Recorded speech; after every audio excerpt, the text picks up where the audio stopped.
Bonjour à tous et bienvenue dans ce nouvel épisode de Carnet de voyage. Aujourd'hui, je vous propose d'explorer ensemble l'abbaye de Westminster, l'un des édifices religieux les plus emblématiques de Londres. Saviez-vous que cette abbaye, classée au patrimoine mondial de l'UNESCO, est le lieu de couronnement des monarques britanniques, ou encore qu'elle abrite les tombes de plus de 3000 personnalités, dont des monarques, poètes et scientifiques. Que vous soyez passionné d'histoire, d'architecture ou simplement curieux, c'est tout cela que je vous propose de découvrir dans ce nouvel épisode.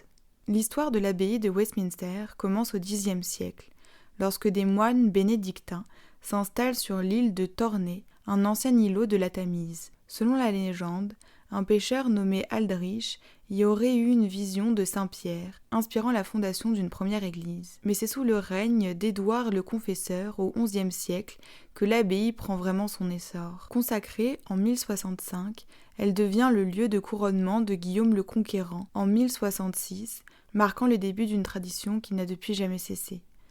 Au XIIIe siècle, le roi Henri III entreprend une reconstruction majeure dans le style gothique, s'inspirant des cathédrales françaises comme celle de Reims. L'abbaye devient alors un chef-d'œuvre architectural, mêlant grandeur et spiritualité. Elle survit aux guerres, aux réformes religieuses et aux siècles, représentant le cœur spirituel et politique de la monarchie britannique. Aujourd'hui, elle continue d'accueillir des grands événements nationaux, des couronnements aux funérailles d'État, en passant par les mariages royaux, comme celui de William et Kate en 2011. Imaginez une nef de 31 mètres de haut, la plus haute d'Angleterre, mais étrangement étroite, typique de l'influence française. À l'extérieur, les deux tours orientales, ajoutées au XVIIIe siècle, mêlent gothique et baroque, tandis qu'à l'intérieur, les voûtes d'arêtes, les arcs boutants et les vitraux créent une atmosphère majestueuse et mystérieuse. Ne manquez pas la chapelle Henri VII, joyau du style gothique ou le coin des poètes où reposent des géants de la littérature comme Shakespeare et Dickens. Chaque détail, des sculptures aux mosaïques, raconte un chapitre de l'histoire britannique. L'abbaye de Westminster est entourée de nombreuses légendes et anecdotes. J'en ai sélectionné 4 qui, je l'espère, vous permettront d'en apprendre un peu plus sur ce monument. La vision de Saint-Pierre. La fondation de l'abbaye serait liée à une vision. Un pêcheur aurait vu Saint-Pierre sur les rives de la Tamise, à l'emplacement précis de l'abbaye. Une légende qui explique pourquoi l'église est dédiée à Saint-Pierre. La pierre du destin. Sous le trône du couronnement se trouve la pierre de Scone, symbole du pouvoir royal écossais, volée puis rendue à l'Écosse avant d'être à nouveau utilisée pour les couronnements britanniques. Une histoire de rivalité et de symboles. La peau clouée sur la porte. Au XIXe siècle, des fragments de peau de vache découverts sur une porte de l'abbaye ont donné naissance à une légende sombre. On a longtemps cru qu'il s'agissait de la peau d'un voleur. Même si cette histoire a été démentie, il s'agissait en réalité de cuir de vache. Elle a alimenté l'imaginaire populaire et ajouté une touche de macabre au récit sur l'abbaye. Certains guides racontent encore que l'esprit du malfaiteur entrait les lieux, surtout les nuits de pleine lune. La tombe du soldat inconnu.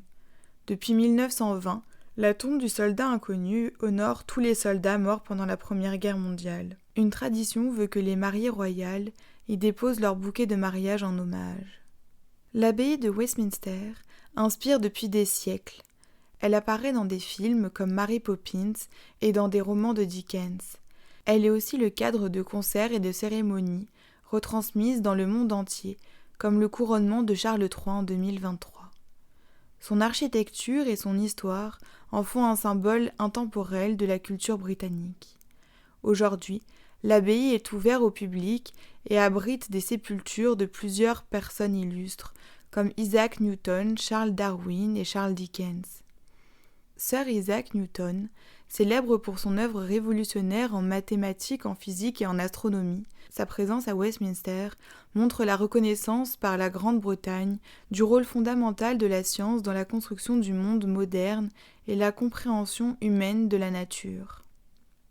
Charles Darwin, naturaliste et géologue, Darwin est plus connu pour sa contribution à la science de l'évolution et la publication de l'origine des espèces, où il introduit le processus de sélection naturelle.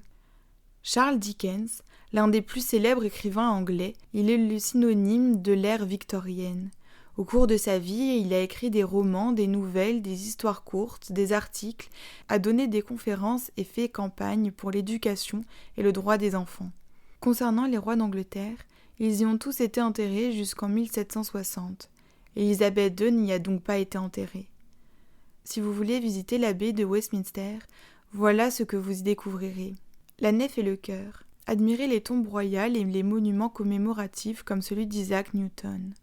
La chapelle Henri VII, un chef-d'œuvre de pierre sculptée avec un plafond en éventail spectaculaire. Dans la crypte, explorez des trésors comme des effigies funéraires médiévales. Les cloîtres, un havre de paix au cœur de Londres où les moines se promenaient autrefois. Ne manquez pas non plus les offices quotidiennes, ouvertes à tous, pour vivre l'abbaye comme un lieu de culture vivant. Voilà quelques informations pratiques si vous souhaitez la visiter. Elle est ouverte tous les jours, mais vérifiez les fermetures exceptionnelles pour les cérémonies. Le billet est d'environ 25 livres pour les adultes, avec audioguide inclus, et vous pouvez compter entre 2 et 3 heures pour la visite. L'abbaye de Westminster est bien plus qu'une église. C'est un livre d'histoire en pierre, un lieu de mémoire et de spiritualité, et un symbole de la grandeur britannique. N'hésitez pas à aller la visiter pour découvrir par vous-même son architecture, son histoire ou ses légendes. À la prochaine pour un nouvel épisode de Carnet de voyage.